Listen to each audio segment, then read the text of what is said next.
Omagena Trimendasya Gyanangana Salakaya Chaksu Sumulita Yena Tasma Shivurave Sri Chaitanya Manobishta Stapita Yena Bhutale Swaya Rupa Kadamaya Dadati Sampadantika Bandeham Siguru Sitam Padakamalan Siguru Vaishnamastim Sirupan Sakajata Sakana Raghunathan Tavitan Sajivan Sadvaitan Savadutan Parijana Saitan Sri Krishna Chaitanya Sri Radha Krishna Parasahagana Lalita Sri Vishakavitamscha He Krishna Karuna Sindhu Dinabandhu Jagapati Gopesha Gopika Kantu Radha Kantu Namastata Tapta Kanchana Gorange Radha Bindamaniswari Vishabhano Sutadevi Panamami Hari Vanchakaputarubhyascha Kripa Sindhi Bacha Patitana Pavan Vebhyo Vaishnavebhyo Namo Namo Mahabhadanjaya Krishna Pimapadayate Krishnaya Krishna Chaitanya Namine Gorati Sri Krishna Chaitanya Prabhu Nityananda Sri Advaita Gadadhara Sivasadi Gora Bhakta Hare Krishna Krishna Krishna Hare Hare Hare Rama Rama Rama Hare Hare Hare Krishna Krishna Krishna Hare Hare Hare Rama Rama Rama Hare Hare Anandalila Maya Vigraya Imabade Vichabe Sundaraya Tasma Maha Prem Rasapadaya Chaitanya Namana Mastate Chaitanya Namana Mastate Hare Krishna. So I thank everyone who is here this evening for our nightly Bhagavad-Gita discourse. Like these are new faces just coming for the first time. Huh? Okay. Which city you are coming from? Which city? Yes. You're a part of Youth Forum or something? Youth Forum? Huh? Not Youth Forum. Okay. Because sometimes you have this kind of Youth Forum. Okay. So it's good that you've all come to see Krishna Balaram Monday and Bhagavad-Gita, which was spoken by Lord Krishna at a place not too far from here, Kurukshetra. Well, maybe a little bit far. So it was spoken 5,000 years ago. So Krishna speaking to his dear devotee, Arjuna, on the battlefield, which is the kṣetra. Kṣetra means field, the field of activities. So Arjuna was on the battlefield, but he did not want to, because he saw some difficulty in the sense that he saw that his relatives were at the opposite side. Both sides, because it's a family warfare. It's a family, they are cousins. The Pandavas and the Kauravas, they are cousins. But one part of the family, they take to the path of, let's say, a religion, taking over somebody else's property, and also causing so many atrocity to the Pandavas. And the Pandavas, they are on the side of morality, which means they are on the side of God consciousness, to do the right thing. So the battle was supposed to take place, even though initially Lord Krishna actually, he made efforts to stop the battle from taking place. He tried compromises between the Kauravas and the Pandavas. He tried the compromises, but the Kauravas would not listen. They were bent on the, just because they've taken over a property that doesn't belong to them, the kingdom that doesn't belong to them, they've taken over it. Even though Lord Krishna said that give back this kingdom, But they said, no, we will not give it back. So the result of that is battle, war. It's not ordinary war, it's called Dharma Yudh. It's a religious fighting. Because on the battle of Kurukshetra, when Sanjay, he asked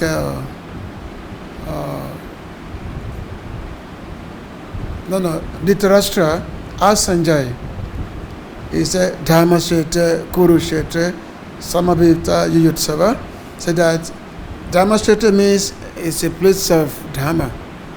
Because Kurukshetra, everyone goes, is a place of pilgrimage. So it's a holy place. It's not an ordinary place, it's a holy place. Just like Vrindavan is a holy place. Vrindavan, Haridwar, these are holy places. Similarly also, Kurukshetra is also holy place. Brahmakund is there. The place of Lord Brahma. Is it? Yeah. Is it Brahmakund or Bhishma or something? Anyway, it's a place of pilgrimage. Whereby people go many times to go and visit. So the Dhritarashtra said, he said, Dharma Kshetra, Kurukshetra, Samabhita Yudhisabha, Mamaka, Pandavas Chaiva, Kumakupata Sanjay said that what is taking place, what is going on between my sons and the sons of Pandu, because they've assembled on this battle, on this place of pilgrimage to fight. So because it's a holy place, and the fight is to take place on this holy place. So which means ultimately those who are religious, who are doing the godly things, they will come out victorious. In this case, the Pandavas, because the Pandavas, they were religious, they were devotee of Krishna, they were devotee of God. They do, Yudhishthira Maharaj, he is morality personified. Yudhishthira Maharaj, who is actually is the son of Dharmaraj himself. Dharmaraj means Yamaraj. So who established the religious principles. So Yudhishthira Maharaj is the morality personified, and it's called Ajatasatru. Ajatasatru means a person whose enemy has not been born, has not taken birth. So which means he has no enemy. He never considered anyone to be his enemy. You see. So when the battle was about to begin, so Arjuna, he wanted to see who have gathered on both sides. He wanted to see both sides, the Kaurava side and the Pandava side, who have gathered to fight. So he wanted to do some examination. And then Arjuna, when Krishna took him through the middle of the both parties, and Arjuna could see that on both sides, these are all family members who were about to fight with each other. So Arjuna was very mortified, and he said, I don't think I should fight. He said,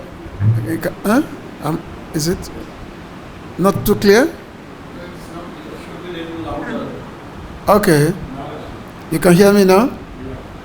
Now, all that I've said, did you hear what I've said before? Huh? Okay. So that I was just speaking to the wall, So anyway, so Arjuna didn't want to fight because he saw that those who are going to die, they are just family members. So, and then he was giving Lord Krishna so many reasons why this fight should not take place. And ultimately, Arjuna became confused. He became bewildered. He doesn't know what to do. So therefore, he told Krishna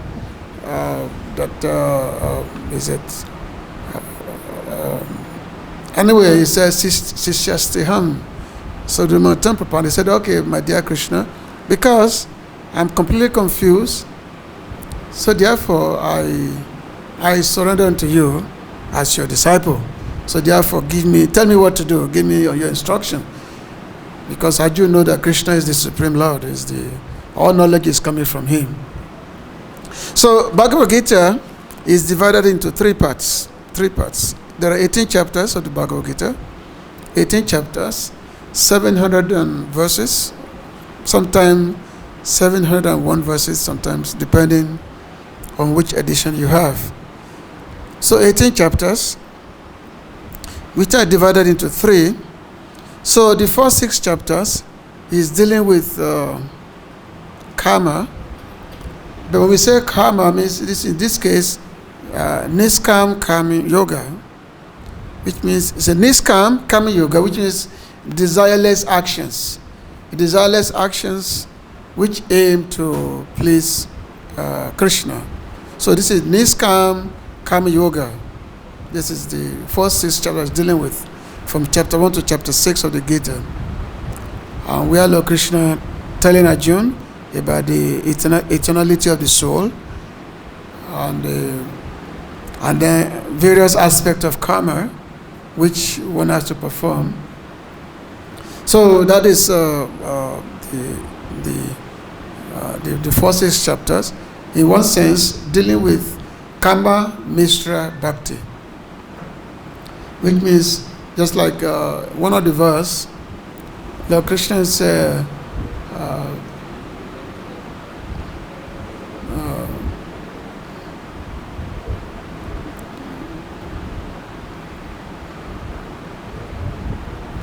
Lord Krishna said, Kamani evadikaraste mafalesu kadachana, that you have the right to do your duty, but you are not entitled to enjoy the result. Which you have to perform your duty, but do not be attached to the result. So this is what we call karma yoga. Karma means actions, activities, and yoga is with the Supreme Lord, connection, union with God. It's called yoga. So just karma without yoga there, it has no meaning. Normally in this material world, everyone is doing all the activities for their own sense gratification. Everybody is doing their work just to maintain themselves, to enjoy themselves. Nobody is thinking of God. But karma yoga is that activities that one does, but one gives the results to God for the satisfaction of the Supreme Lord. So that is karma yoga. And then when one becomes advanced, after the purification of the heart, then one engage in bhakti, whereby just like the chapters 7 to 12 is about bhakti-yoga, whereby the Lord Krishna explains everything about the sambandha, about in terms of the relationship that the living entity have with him, sambandha gyan, and then his energies, his vibhutis, everything is all explained, and then the various activities that devotees engages in, and then of course in the last chapter, the chapter 12 before this one, which we are studying today, which explains the quality of devotees quality, and how Krishna say how someone is very, very dear to him. The chapter 12 is all about those devotees who are very dear to Krishna. Bhaktaste tivame priya, the person who is very, very dear to me. Just read the last verse of chapter 12. He said, Yetu dhammamritamidam yatoktam payupashate sadhanam mat paraman bhaktaste tivame priya. So this Lord Krishna said that yes, those who follow this imperishable path of devotional service and who completely engage themselves with faith, making me the supreme goal, are very, very dear to me. So this is the This is the quality of devotees. So how devotees are very, very dear to Krishna. Lord Krishna himself is himself explaining. So now, we are now starting from chapter 13, which is the last 6 chapters of the Bhagavad-Gita.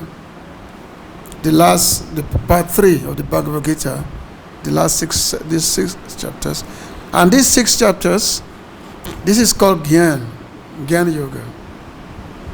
Bhakti, there's karma, bhakti, and then there's Jnana Yoga. And of course, this Jnana Yoga, of course, is not just ordinary dry knowledge. All this knowledge, this is in a relationship to Lord Krishna. And towards the end of these descriptions of these 6 chapters, and Lord Krishna, he gave the most confidential knowledge. The most, he said, idam tute guyatamam, idam tute guyatama pravakshami anasuyave. Said, oh, I'm giving you this most confidential knowledge. Why? Because you are not envious of me. And what is that most confidential knowledge? The best of 4 confidential knowledge? Lord Krishna said, Mamana Bhava Mad Bhakto, Mat Yajnam Namaskuru, Mam Evasante, was that Mam? Evas was that? Namaskuru, Mam Evasansi Kuntiya.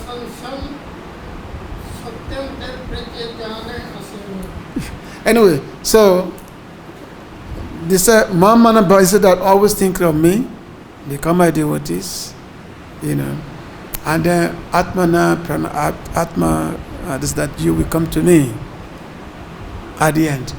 And of course, Arjuna is already with Krishna, but Arjuna is listening to Krishna on our behalf. So, because Arjuna is eternal devotee of Krishna, he's not a conditioned soul. He never turned his back towards Krishna. But we turn our back away from Krishna, and that's why we're in this material world. So Arjuna, listening, Krishna speaking. So this is for our benefit. So this beginning of the 6 chapters, the chapter 13, this is about the Purusha, the Prakriti. Actually, this chapter is called what is it called? Let's see.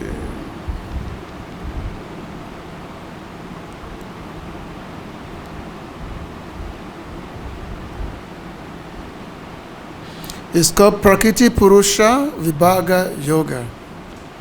Basically, it's the yoga of Prakriti and Purusha. The nature, the enjoyer, and of course, in this case, it said the consciousness. So this text that we are reading today, because text number 1 is actually merged together with text number 2. Already done. Yesterday, first and second was done yesterday. So today is the third one. Today is the third one. Oh, I was told text number 2 anyway. Okay. Oh, 1 and 2 was done yesterday. Oh, so 1 and 2 was done yesterday? Achha. I thought I was giving text number 2. All right. Maybe I did not look clearly. Okay, text number 3 then. So we can read together. Kṣetra-jñaṁ cāpi viddhi sarva-kṣetreṣu bhārata kṣetra-kṣetraජñayor jñānam yata jñānam matam mama kṣetra-jñam, the knowledge of the field. Cha, also, cāpi, certainly, mam, me, viddhi, no, sarva, all, kṣetraṣu, in bodily fields, Bharata, O son of Bharata, kṣetra, the field of activities, the body, kṣetra-jñayoḥ, and the knower of the field, jñānam, knowledge of, yat, that which, tat, that, jñānam, knowledge, matam, opinion, mama, my. Translation and purport by His Divine Grace A.C. Bhaktivedanta Swami Prabhupada. Srila Prabhupada ki. O scion of Bharata, you should understand that I am also the knower in all bodies. And to understand this body and its knower is called knowledge. That is my opinion. Purport. While discussing the subject of the body and the knower of the body, the soul and the super soul, we shall find three different topics of study: the Lord, the living entity, and matter. In every field of activities, in every body, there are two souls, the individual soul and the super soul. Because the super soul is the plenary expansion of the Supreme Personality of Godhead, Krishna says, I am also the knower. But I am not the individual knower of the body. I am the super knower. I am present in everybody as the Paramatma or super soul. One who studies the subject matter of the field of activity and the knower of the field very minutely in terms of this Bhagavad-Gita can attain to knowledge. The Lord says, I am the knower of the field of activities in every individual body. The individual may be the knower of his own body, but he is not in knowledge of other bodies. The Supreme Personality of Godhead, who is present as the Super Soul in all bodies, knows everything about all bodies. He knows all the different bodies of all the various species of life.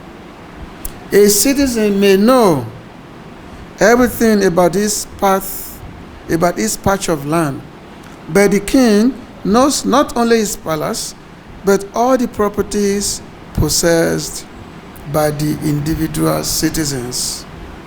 Similarly, one may be the proprietor of the body individually, but the Supreme Lord is the proprietor of all bodies.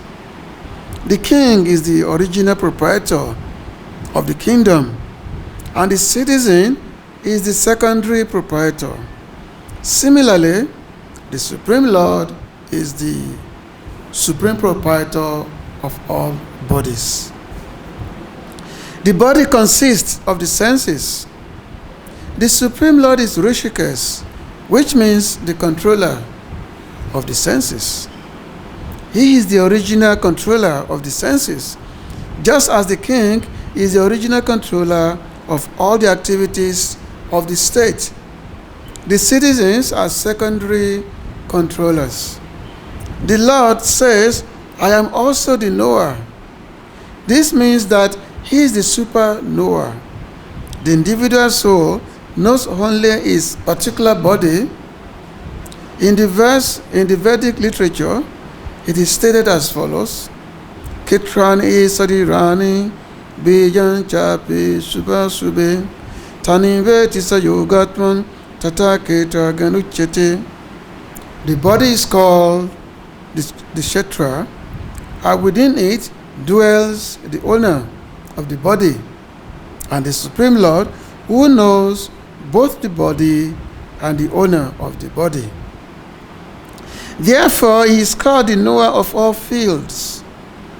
The distinction between the field of activities, the knower of activities, and the supreme knower of activities is described as follows. Perfect knowledge of the constitution of the body, the constitution of the individual soul, and the constitution of the super soul is known in terms of Vedic literature as jñāna. That is the opinion of Krishna. To understand both the soul and the super soul as one yet distinct is knowledge. One who does not understand the field of activity and the knower of activity is not in perfect knowledge. One has to understand the position of Prakriti, nature, Purusha, the enjoyer, and Ishwara, the knower who dominates or controls nature and the individual soul. One should not confuse the three in their different capacities. One should not confuse the painter, the painting, and the easel. This material world, which is the field of activities, is nature, and the enjoyer of nature is the living entity, and above them both is the supreme controller, this personality of Godhead. It is stated in Vedic language in the Sutta Upanishad, Bhakta-bhogam paritaram chamatra savan proktan tribidam brahman metat. There are three Brahman conceptions. Prakriti is Brahman as the field of activities, and the Jiva, individual soul, is also Brahman and is trying to control material nature, and the controller of both of them is also Brahman. But he is the factual controller.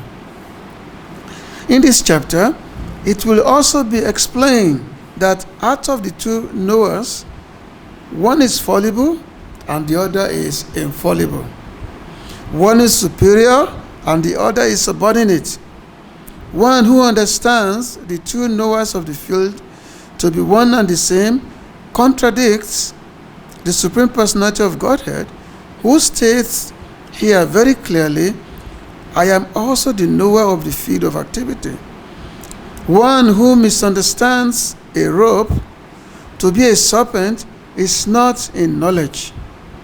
There are different kinds of bodies and there are different owners of the body, because each individual soul has its individual capacity for lording it over material nature. There are different bodies, but the Supreme also is present in them as a controller. The word cha is significant, for it indicates the total number of bodies. That is the opinion of Srila Baladev Vidyabhushan. Krishna is the super soul present in each and every body apart from the individual soul. And Krishna explicitly says here that real knowledge is to know that the super soul is the controller of both the field of activities and the finite enjoyer. So there are two types of persons. One is the individual living entity, who is very, very limited in all capacities. And the other is the supreme controller, the super soul, the Paramatma, who is unlimited. One is limited and one is unlimited. Because we, as the individual soul, it mentioned here, kṣetra-jñaṁ. Kṣetra-jñaṁ means the knower of the body, which means the soul. We as the individual soul, we are inside our body. We know something about our body. For instance, if you are hungry, you know that you have to eat something. If there's a call of nature, you know that you have to go to the bathroom. Also different things that may happen in your body. After all, it's your body. But still, our knowledge of the body is itself limited. It's also limited. Because, after all, we don't know when we're going to get sick. And when we get sick, unless you go to this doctor or that doctor, you will not be cured.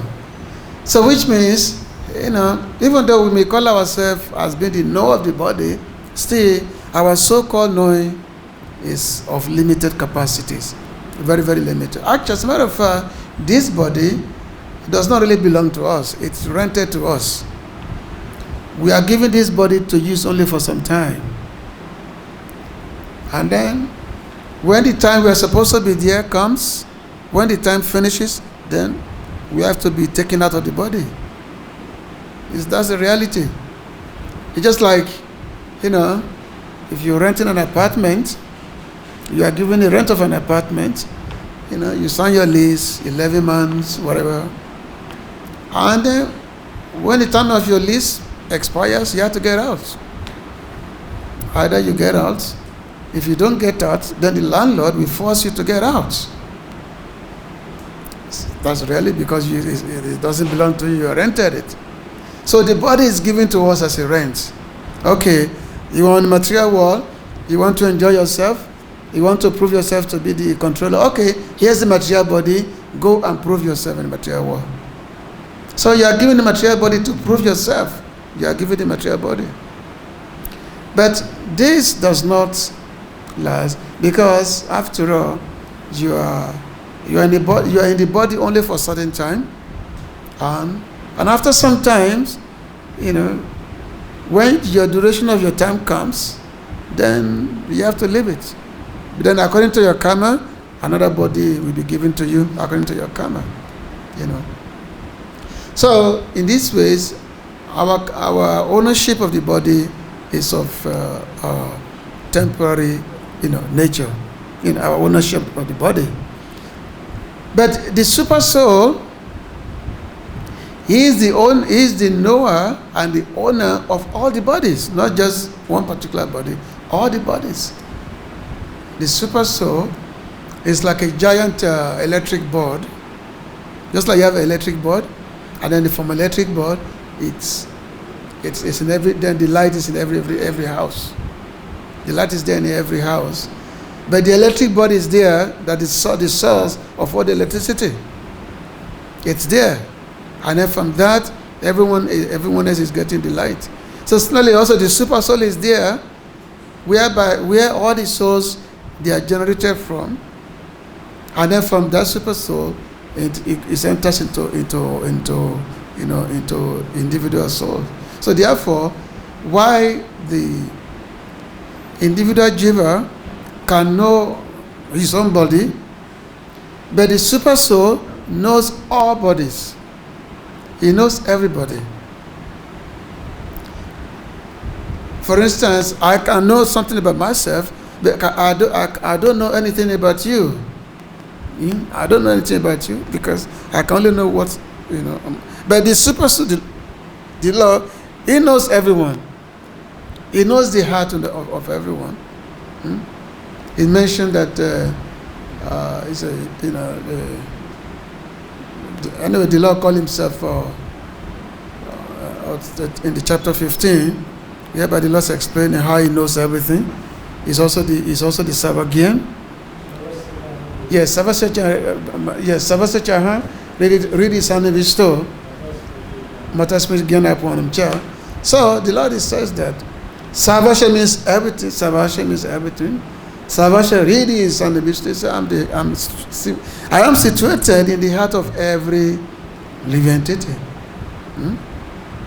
It's just, it mentioned just like a chariot.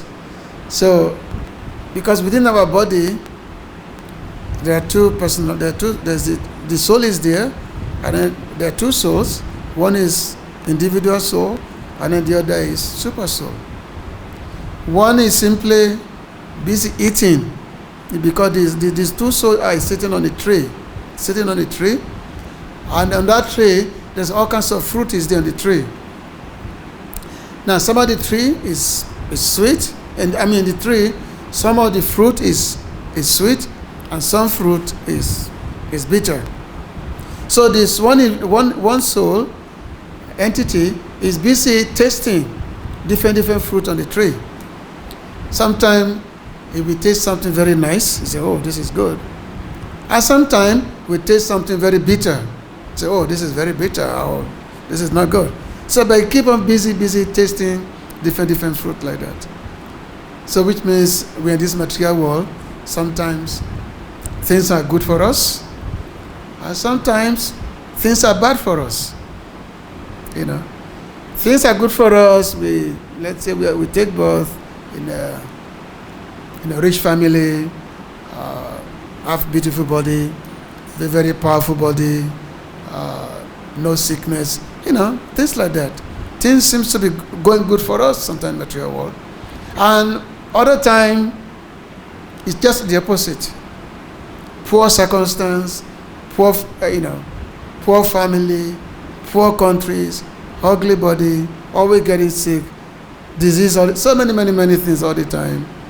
Just like there are many countries in this world whereby there just never any end to their wars. Constant war, constant famine, all this thing always going on all the time. So it's a karma, bad karma, of course. The individual soul who have taken birth in such environment, Because, so in this case, this is like tasting a bad fruit, the bad fruit of the tree of a materialistic existence. But so while the soul jiva is busy tasting the different fruits of the tree, but the super soul is simply sitting there witnessing, just looking at this fellow, and the super soul is wondering, and the super soul does not take part in tasting of any fruit. Because why? Because the super soul is always full in himself. The Supreme Lord is always full. His Atmaram, his Aptakam is full in himself. He does not desire anything. He's always fully self-satisfied. So he does not need to eat any fruit because he doesn't need it. He's always satisfied. But the super soul actually happened to be a friend of the individual soul that is sitting on the tree. But the individual soul, the jiva, has turned the face away from his eternal friend, trying to make it himself in the material, trying to be the Lord of all he can survey in the material world. So the super soul is sitting there on the tree, looking at this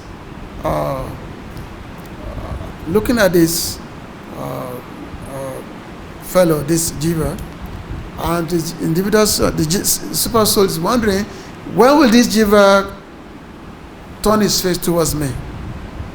When will he turn his face towards me? And the time when the jiva become tired of trying to taste different fruit on the tree of materialistic existence, when he's tired of it, and he start turning his face towards his friend, towards the super soul, this is when his fortune begins.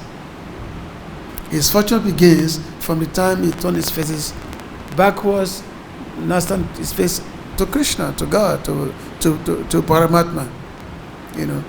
Until that time comes, so the living entity will continue.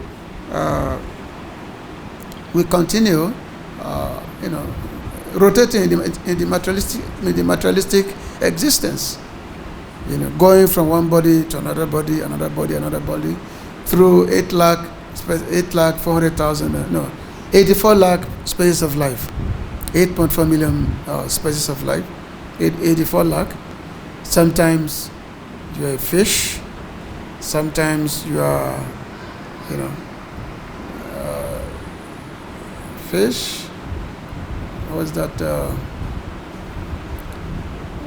Anyway, from fish become plant, from plant you become from fish you become a reptile. No, first fish, then there's plant, then from plant you become reptile, from reptile you become bird, from bird you become animals, and then from animals then you come to human form. And that human form also, there are 4 lakh species of human form of life. 400,000, 4 lakh species of life. So which means there are 400,000, 4 lakh different types of human forms. Because all human forms are not the same. Just like you have the aborigines. Aborigines, the people that live in the jungles. Then you have actually the monkeys, the gorillas, chimpanzees. They are categories as part of human form. They are part of human form. You know. Now, that doesn't mean that that doesn't accept the theory of Darwin, because Darwin said that, oh, we all come from monkeys. that's Darwin's theory. Darwin said that, oh, our ancestors are the gorillas, the monkeys. No. This is it's not that way. 4 lakh species of human form. The monkeys, the gorillas, chimpanzees, they're part of it. And also the demigods are also part of it. The demigod, the devas, they're also part of it. And of course, they are on the highest. So there is evolution. That is evolution that is there. And then of course, we want to come to human form of life, and we want to have a fully developed consciousness. Fully developed consciousness means full Krishna consciousness. This is when one can actually perfect the human form of life and go back to Godhead. So there are, among the species, there are 5 levels of consciousness, which is all explained in this section of the Bhagavad-Gita. 5 levels of consciousness. The one level of consciousness is called Annamaya. Annamaya means food. This is the stage whereby one only knows about food. It's called Annamaya. Only is eating food only. That's all. One does not know anything else. Doesn't know anything else but only food. And at the next level is Pranamaya. Pranamaya is the symptoms of life. Prana, whereby one can realize that one started noticing that life, not only one is alive, there's life in others. And then Manamaya is the stage, I'm just summarizing it. Manamaya is the stage of thinking. One can think. Only human being thinks. Because all the other lower species like the animals, they cannot think. They are called rational animals. And that's why the animals, they don't accumulate karma, because their karma is progressive.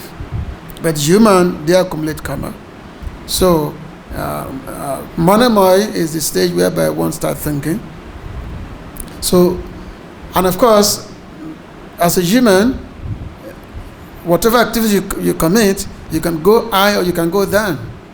You can go higher up, you can elevate yourself, or you can go down again to the lower species of life. Okay. So that is Manamaya.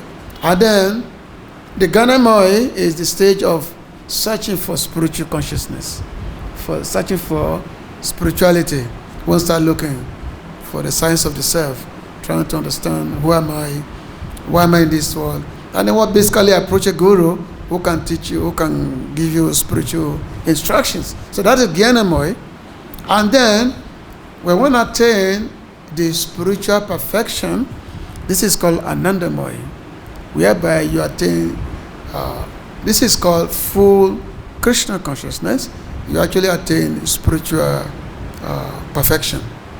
So all these stages are there.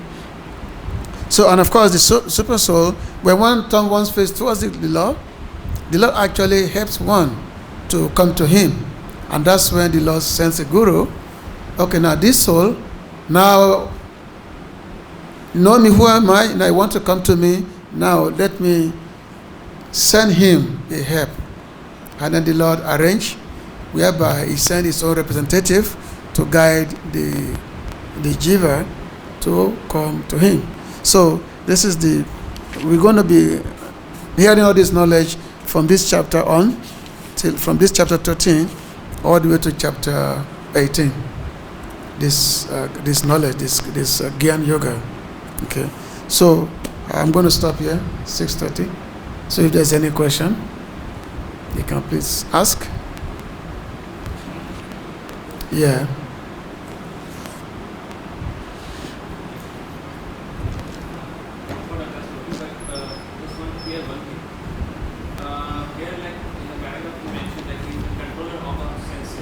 Yeah. In Lord which means the controller of all senses. Mm-hmm. He is the controller of all senses. So I just want to clear like he controls all the senses. Then why these senses are distracted every day? No. Is Rishikesh. Rishikesh means the question is that, you say, why did senses get distracted? Yeah. Okay. If everything is in control like Yeah.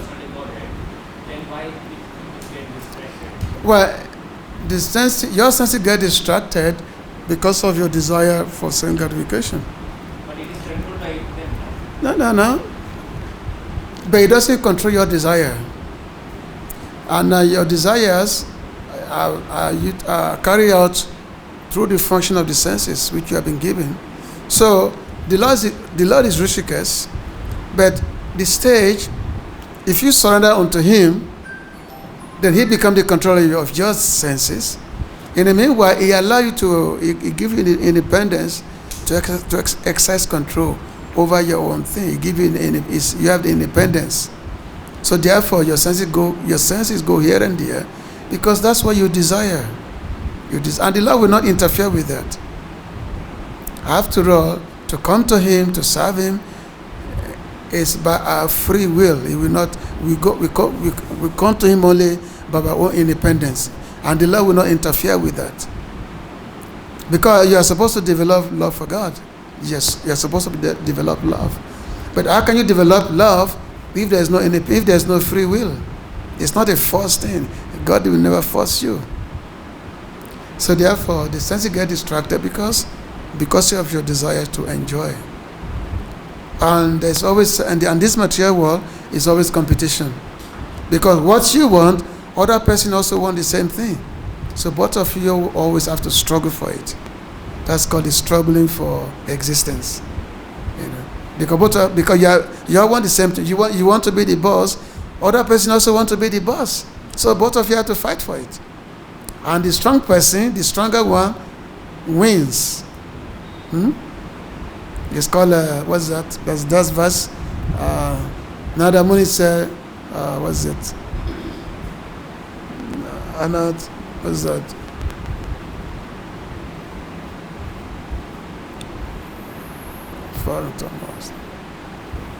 I forgot the verse. This is the verse where Nada Muni is talking about the survival of the fittest in Bhagavatam. What's that?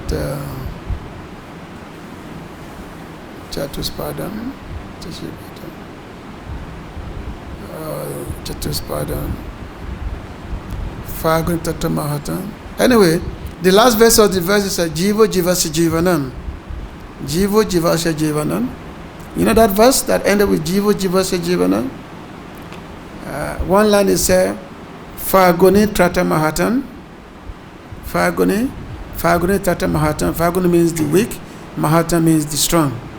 It's whereby the weak, they always at the mercy of the strong. Anyway, Jivo Jivasya Jñānam means one living entity is the food for another living entity. That's the way. That's how the material world operates. So you want to be the boss, another person also wants to be the boss. The stronger person becomes the boss, the one who is stronger, and that's the material world operates. So we always fighting, we always struggle. That's how we struggle for existence. But once you become a devotee of Krishna, you come to Krishna, then you give everything to Krishna, then there'll be no more struggling for existence. You become a devotee. So it becomes different. So Rishikesh, the law being Rishikesh, it becomes not only when devotee understand that yes, my senses, my everything, they're all meant for the service of Krishna. Just like Srila Bhaktivinoda Thakur, he said, Manasa deho geho yo kichu moho aponi suyapade ananda kishore. That, oh my dear Lord, my mind, my senses, my everything is all meant for your service. So therefore, I don't have to worry anymore. Okay? Anyway, the longer you cultivate, the more you will know this. Okay? Any other point? Do you understand? Is it understandable? Huh? Listening. Oh, Hindi, Angrezi nahi? No English? Okay. Anyway, keep coming to Bhagavad-Gita class. If you're in Vrindavan, you come to the class if you are here. And you're from Rajasthan? No, I'm from Himachal Pradesh. And you're from Rajasthan? Where? Jaipur? Huh? Where is that? Chulu. Junjulu. Oh, I don't know. We have ISKCON Mandi is there? Hare Krishna Mandi here? Oh, not. Oh, okay. Anyway, if devotees are there, you can go hear the Gita class, Gita Pravachan. Okay. Anyway, thank you very much for listening. Srila Prabhupada ki, Sri Krishna Balaram ki, Hare Krishna.